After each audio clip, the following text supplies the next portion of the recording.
have just sent in this office, they are going to finish the job in 8 months. Because if you look at their method statement and their list of equipment that they supplied at the time of tender, they have actually tripled. At the time, we were told that a big dredger will come, but now we have seen 3 dredgers. So they are trying to compress the time to finish this job, basically because they see the urgency of doing something. And I think also because they had a lot of time in their hands to do all the familiarization and the searching of materials in the local environment.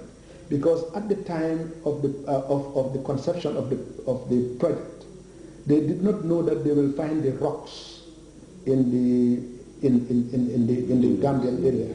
Because now they're getting the rocks from Jack in Senegal. At one time, during the time of the study, there was even mention of getting the rocks all the way from Norway. Okay? So because of, that's why sometimes some of these delays in implementation of a project can become blessings in disguise. In as much as we have suffered some setbacks in accessing the funds to start the project.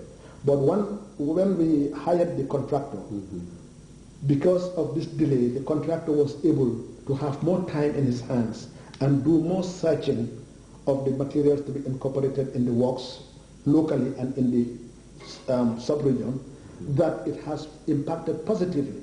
Because once they started, they found out that they've got all the information they needed to be able to compress the project by 30%.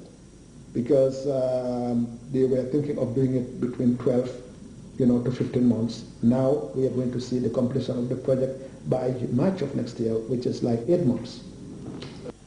At the Banjul and Kololi points, the defense mechanism seems to be the same. The process of sand nourishment is the most appropriate measure. It involves dragging sand from offshore to restore the beach. A range of sophisticated equipment is involved, and the result has been so far very impressive. On the whole stretch, you make different distances. There is an erosion process going on the Banjul beach from the sand spit area up to the city. So what we're doing there is we put sand, let's say not so much sand at the Banjul side and a little bit more sand at the sand pit side. Yeah, because the erosion process is towards the city.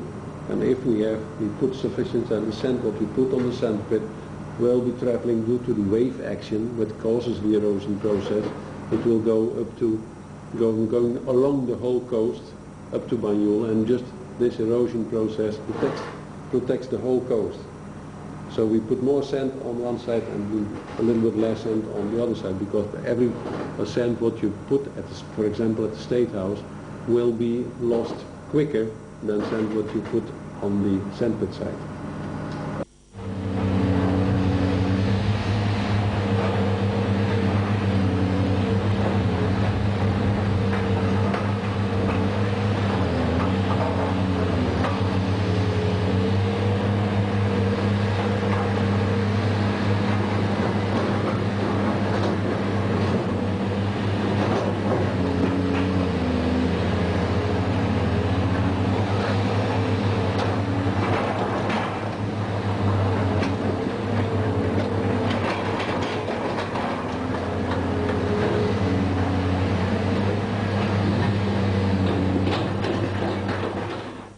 Very difficult to do it, because you see it on the people over there, and this is the beginning.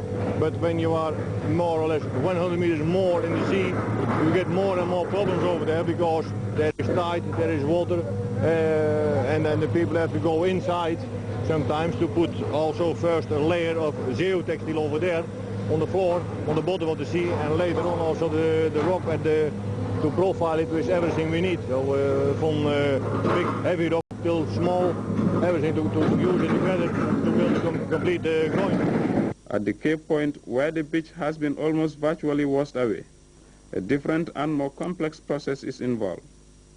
Here the approach is different and the labor more intensive. Huge trucks ferry in rocks and boulders of different sizes and texture, some available locally and some imported from Senegal. We are now at the stockyard, and we have all the rock here that we use for the construction of the groins. Here you can see the rock 10 to 60, that's the smallest quality we need. Over there we have rock 6300, that's on top of it. Over there they are managing the laterite rock. We put that in the center of the groin, and then the basalt rocks will go over it. And when we look to the other side here, we have here the bigger rocks. We have on this side we have the rock from 300 up to one ton, and then over that side we have the rocks who are from 1 ton to 1 to 3 tons. That's the biggest one that we will place on the head of the groins.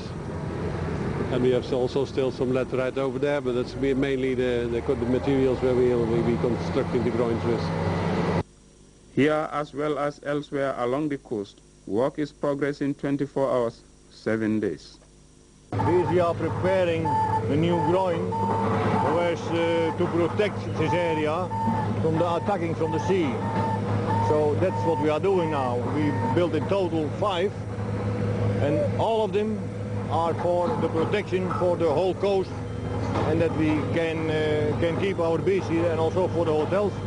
Otherwise, when there is no beach, there are no tourists anymore, and then the hotels also have problems. The construction of groins and revetments is a more complex but durable solution, where it is the available option. This is the Cape Point segment of the coast, and this is where we have the most complicated geomorphological system existing. And this is why you have seen a combination of solutions here. We have the revetments, which is the longitudinal protection of the rocks on the coast. Then we also have, further down there, we have the vertical system there, which we call groins. So these are all protective systems, because the waves are coming in different angles in the Cape area. And therefore, we cannot only bring the sand to nourish the beach, but we have to do something to make sure that the waves do not come and erode the sand again. And hence the revetments that you see here and the groins that you see over there. So this is the most interesting part of the coastal protection works, as it combines both nourishment and rock walks. And again, the rock walks can be in the longitudinal direction, as you have seen here in the revetments, or it can be in the transverse direction, which is almost perpendicular to the coastline and is going offshore. That is called a groin. And they are all protective systems. All they are trying to do here is to break the energy in the waves so that it doesn't have any residual energy to erode the coastline. So it is very, very interesting here. So I think people who are watching the project should also take time and come here to see the different systems at work. Here, the Sunwing Hotel and adjacent structures were just within striking distance of the ravaging waves of the Atlantic Ocean. Not only has further erosion been halted, but the beach is being restored or recreated at some points. As you can see below here, there is a geotextile. The geotextile should be constructed in such a way that it has a certain overlap, that no sand is eroded away due to the waves and the currents. Sometimes it was a bit, the overlap was a bit too short. Then we made a remark and the contractor redid it till everything was according to specification. We checked the rock sizes if they are according to specification, and if not, then they have to pick the small ones out, put some bigger rocks in again. For the rest, it's also very important to keep good record of everything what's happening on site. That we create a kind of a diary in which we can always see what happened on that day, what work was done. And it's important to have people on site. I was on site quite a lot of time, but we have continuously people from the project implementation unit on site who work here every day, keep records of everything. And every day we make, or I or Mr. Kamink, we make a round along all the sites. We talk to our local staff, how everything is going, and if there's anything that goes wrong, they contact us. And we show up on site, we judge the situation, talk to the contractor. And that's how we built this job. And I think to everybody's satisfaction, the contractor is happy, we are happy. Most